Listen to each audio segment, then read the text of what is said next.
મોરસ, તેલ, તુવેર દાળ જોઈએ, મગની દાળ જોઈએ, બધાના ભાવ મિત્રો વધી ગયા. તો એકલું દૂધ કેમ રહી ગયું? મોરસના ભાવ વધી ગયા, પેટ્રોલના ભાવ વધી ગયા અને તેલના ભાવ તો તમને ખબર જ છે, આસમાને જ જાય છે. અને અત્યારે મિત્રો મોસ્ટ ઓફલી 3000 રૂપિયાનો ડબ્બો તેલ મળે. હવે મિત્રો હું તમને જે વાત કહેવા માગું છું ને એના પર મિત્રો થોડોક વિચાર કરજો.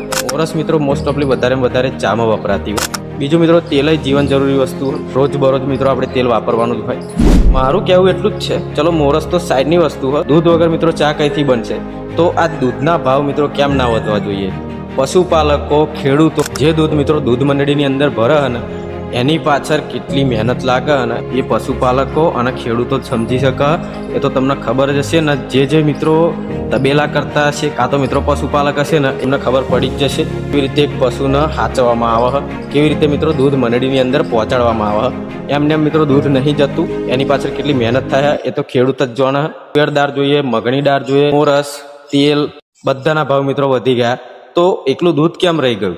આ બધો જે ભાવ વધારો હોય એ ભાવ વધારો મિત્રો આપણા જે આ મિડલ ક્લાસ પબ્લિકને જ મારવાના. તો મિત્રો તમારું શું કહેવું હોય કમેન્ટ કરી દેજો. જો મિત્રો આ વિડીયોથી તમે સહેમત હોય ને તો લાઈક કરી દેજો. મળીએ ના આ વ્લોગમાં. જય માતાજી.